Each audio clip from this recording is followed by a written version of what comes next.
Hello guys, कैसे हैं आप सब। स्वागत है आप सभी का एक बार फिर आपके अपने चैनल नॉलेज सिटी में। तो दोस्तों, आज मैं आ गया हूं आप सभी के लिए लेके इंग्लिश ग्रामर का एक बहुत ही इम्पोर्टेंट कंसेप्ट, बहुत ही इम्पोर्टेंट टॉपिक, बहुत ही इम्पोर्टेंट वर्ड जो दोस्तों आप डेली लाइफ में यूज भी करते हैं, उसको आप डेली लाइफ में प्रयोग करते हैं, पढ़ते हैं। जी क्या क्या नाम है उसका, थंबनेल में देखा ना आपने।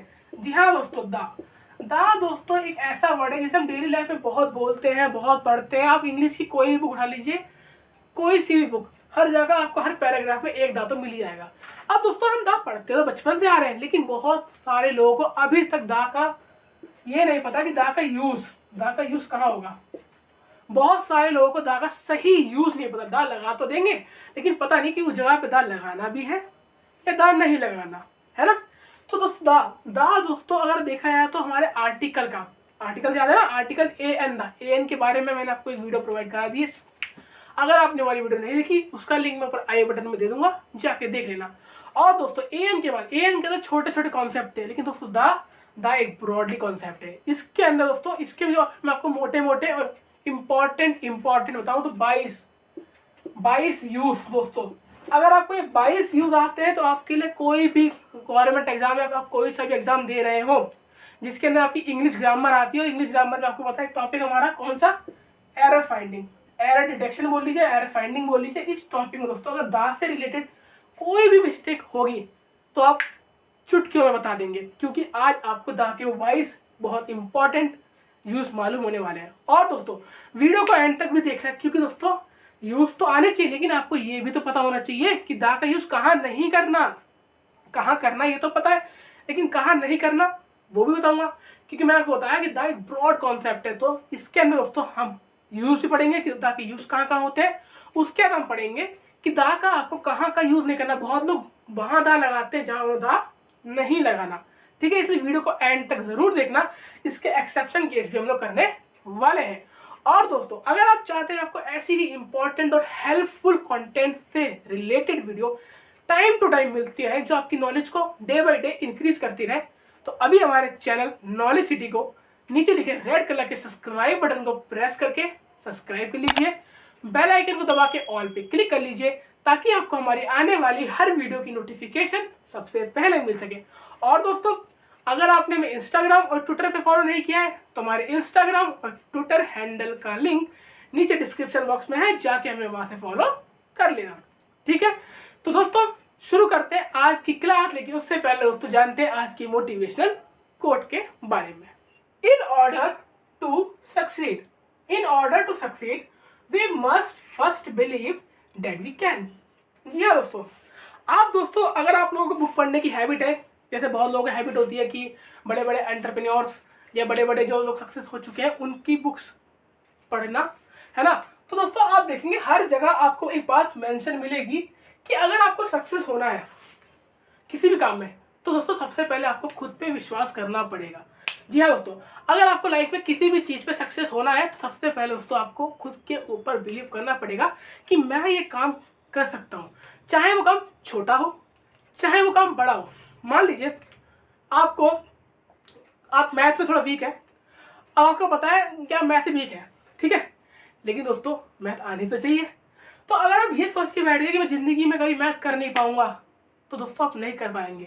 इसलिए हमेशा दोस्तों अपने आप को खुद मोटिवेट कीजिए कि मुझे ये चीज़ करनी है। आप प्रैक्टिस कीजिए तो आप भी मैथ को आसानी से कर लेंगे। इसलिए दोस्तों आपको किसी भी चीज़ में सक्सेस होना है तो सबसे पहले आप खुद पे भरोसा करना पड़ेगा। वो कहते हैं ना, मन के हारे हारे हैं, मन के जीते जीते, है ना। तो दोस्त इसलिए अगर आपको सबसे पहले सक्सेस होना है लाइफ में, तो सबसे पहले अपने ऊपर बिलीव करना पड़ेगा। मन के हारी हार, मन के जीते जीत, है ना। तो दोस्तों आई होप आपको ये बात समझ में आ गई हो। अब हम शुरू करते हैं दोस्तों आज का अपना धमाकेदार topic, uses of the. Believe मानिए दोस्तों, आज आप यहाँ से बहुत कुछ नया सीख के जाने वाले हैं। इसलिए अगर आपने वीडियो को अभी तक शेयर नहीं किया तो वीडियो को अपने दोस्तों, अपने ग्रुप्स और अपनी फैमिली मेम्बर हर जगह शेयर कर दीजिए, क्योंकि दोस्तों नॉलेज लेने की कोई उम्र नहीं होती, नॉलेज तो सबके पास होनी चाहिए, ठीक है। तो चलिए शुरू करते हैं।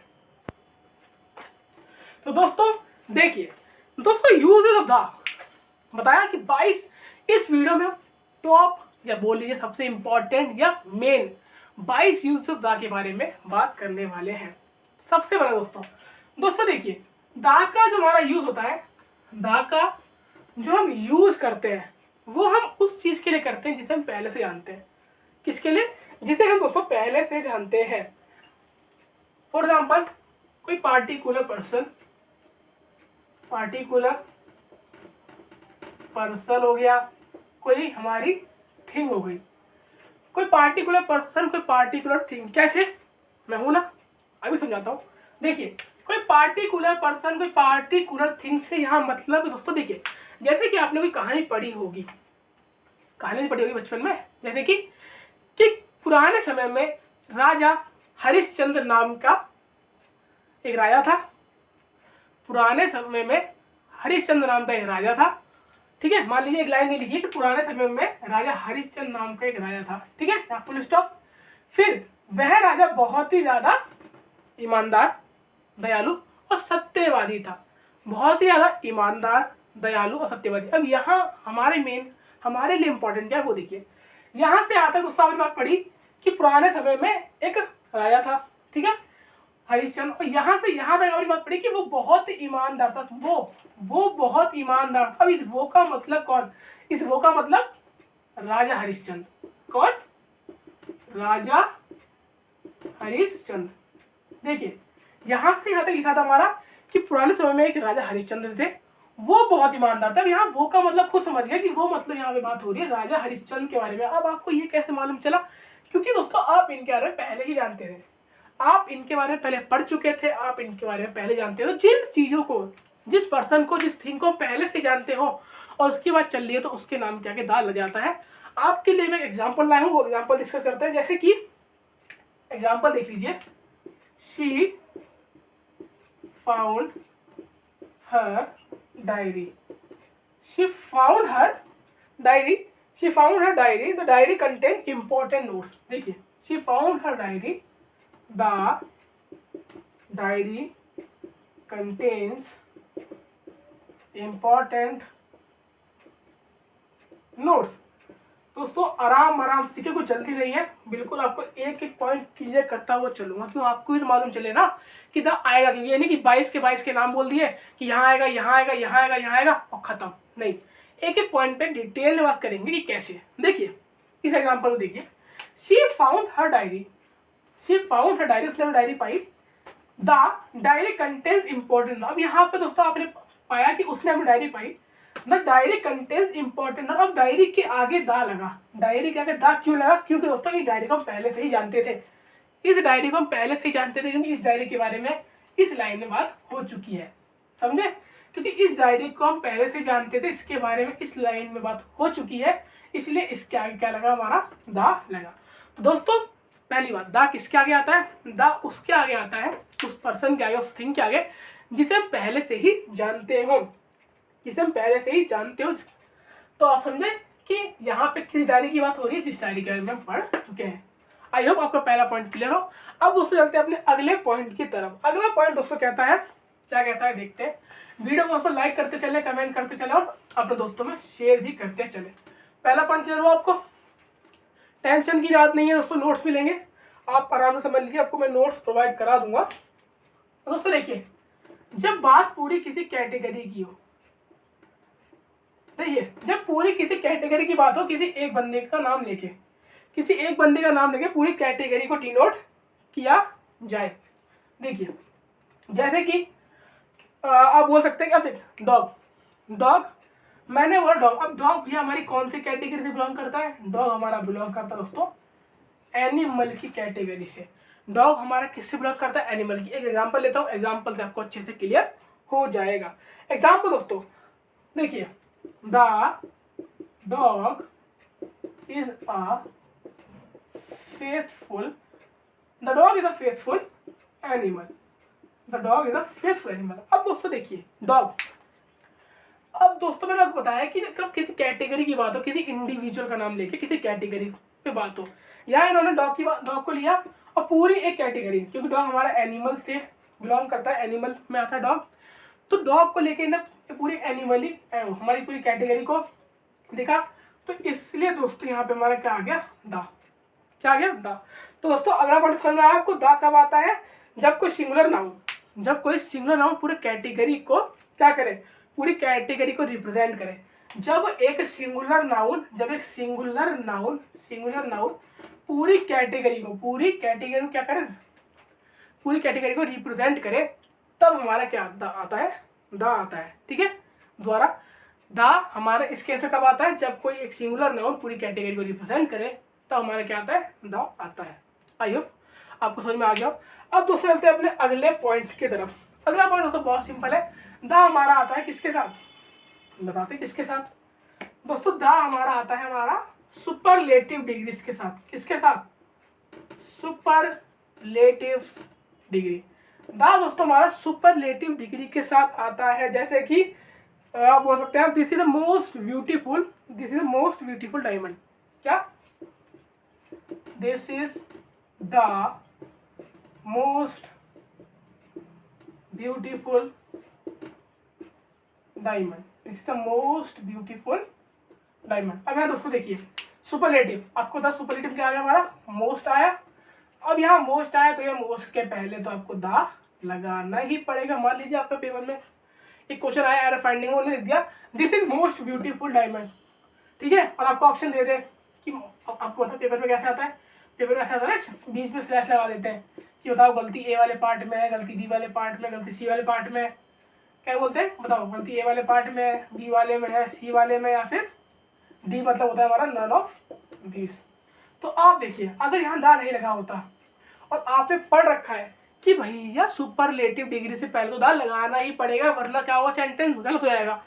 तो यहाँ का दा नहीं लगा तो आप पकड़ लो गलती की, क्या यहाँ गलती है भैया बी वाले में, क्यों बी में मोस्ट से पहले हमारा क्या आएगा दा, क्योंकि सुपरलेटिव डिग्री से पहले दा हमेशा आता है।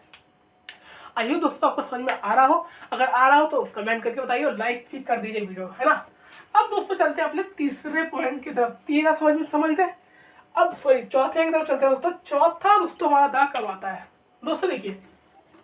हाँ दोस्तों देखिए, चौथे नंबर में दोस्तों हमारा आता है renowned building, gulf, river, ocean etcetera. अगर इनमें से आपको कोई क्वेश्चन में दे रखा है तो उसके आगे दा आएगा। जैसे कि बिल्डिंग की बात करें तो रिनोन्ड बिल्डिंग जिसे जाने मानी होती है तो ताजमहल। अब ताजमहल को अगर आपने खाली लिखा ताजमहल तो ये गलत है, इसलिए इसके साथ हमें क्या लगाना पड़ेगा, इसके साथ हमें लगाना पड़ेगा आर्टिकल द ताजमहल। अगर ओशन की बात करें तो ओशन में से आपका पैसिफिक ओशन, तो खाली पैसिफिक नहीं, द पैसिफिक ओशन। अगर आप बात करें इंडियन ओशन की तो खाली इंडियन ओशन नहीं, द इंडियन ओशन। ठीक है, अगर आप बात कर रहे हैं खाली किसी नदी की तो गंगा नहीं, द गंगा, यमुना नहीं, द यमुना।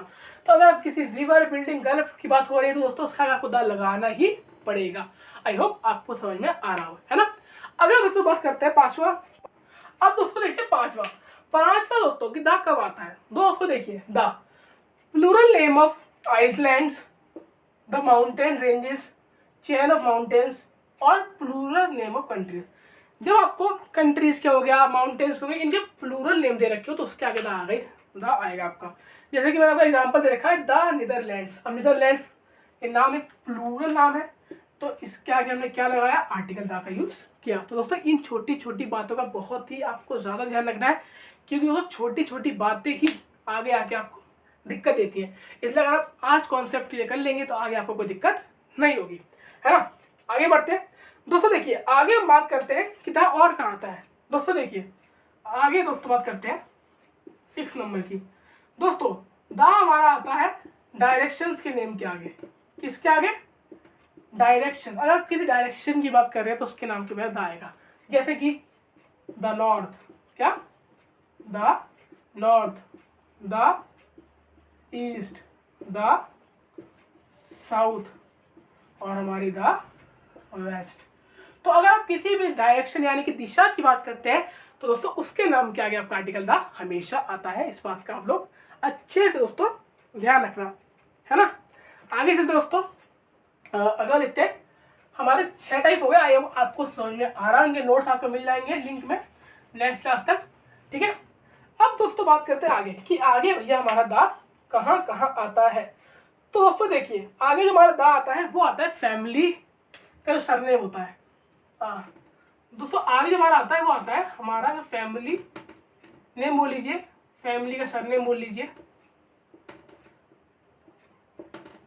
किसका, फैमिली की जो नाम होता है उसके आगे हमारा दा आता है। जैसे कि आपको एग्जांपल देते हैं, फॉर एग्जांपल मान लीजिए शर्मा है, या शर्मा छोड़िए अंबानी, तो हम उसे लिखेंगे द अंबानीज। क्या? द अंबानीज, द बिरलास, ठीक है, द टाटास। तो दोस्तों किसी के पूरे परिवार का अगर आप सरनेम दिख रहे हैं, किसी फैमिली दिख रहे हैं, तो the Ambani, the Birla, the Tata, या मान लीजिए आप है कोई, तो आप अपने नाम के आगे भी, जरूरी नहीं है कि पैसे वाले उन्हीं के नाम के आगे दा लगता है, नहीं नहीं, ये दोस्तों दिमाग से निकाल देना। यहाँ मैं नाम लिख दे, इसका मतलब ये नहीं कि जो भैया करोड़पति है या दुनिया का सबसे अमीर आदमी उसके फैमिली के जो सरनेम उसके आगे ही दा लगे हैं, नहीं, आपके नाम के आगे भी लग सकता है।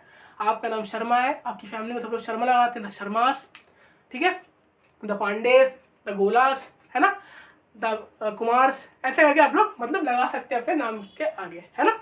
तो दोस्तों आगे बढ़ते हैं। आगे दोस्तों देखिए, आगे अगर हम बात करें तो अगला जो हमारा टाइप आ जाता है वो आता है कि दा जो हमारा लगता है वो लगता है दोस्तों, वो सब धार्मिक पुस्तकों के आगे। किसके? धार्मिक पुस्तकों के आगे लगता है आपका दा। जैसे कि दोस्तों अगर आप बात करें कि मान लीजिए मैं लिखा यहाँ पे रामायण, तो खाली रामायण नहीं, इसके आगे दोस्तों को लगाना पड़ेगा द रामायण। मैंने लिखा यहाँ पे कुरान, तो खाली कुरान नहीं, द कुरान, ठीक है। मैं लिखता हूँ बाइबल, तो खाली बाइबल नहीं, द बाइबल। मैं लिखता हूँ भगवत गीता, तो खाली भगवत गीता नहीं, द भगवत गीता, है ना। समझ में आ रहा दोस्तों? तो इनके नाम के आगे भी आपका द आर्टिकल यूज होता है। आई होप दोस्तों आपको अच्छे से समझ में आ रहा हो, ठीक है। आगे बढ़ते दोस्तों। अगला दोस्तों देखिए 8वां नंबर। दोस्तों देखिए द हमारा कहाँ आता है? नेशनलिटी और कम्युनिटी, मतलब आप किसी की नेशनलिटी, किसी कम्युनिटी की बात कर रहे हैं तो उनके नाम क्या क्या था। फॉर एग्जाम्पल नेशनलिटी मान लीजिए कि इंडियंस, इंडियंस बोल लीजिए, इंडियंस, तो इंडियंस के आगे हमारा क्या आएगा? द। अमेरिकन्स, तो इनका क्या नाम क्या है? द। अगर आप किसी की नेशनलिटी बोल रहे हैं तो उसके आगे आपको द लगाना पड़ेगा। किसी की कम्युनिटी बोल रहे हैं जैसे कि हिंदू, तो द हिंदू, क्या? द हिंदू। मुस्लिम बोला तो द मुस्लिम। तो किसी की नेशनलिटी, किसी कम्युनिटी की अगर आप बात कर रहे हैं दोस्तों, तो उसके नाम के आगे भी आपको आर्टिकल द का यूज करना पड़ेगा। अगर आपको किसी सेंटेंस के आगे कहीं आपको लिखा दिख रहा है उससे द नहीं है तो गलत है, वहाँ आपका द आएगा, ठीक है दोस्तों।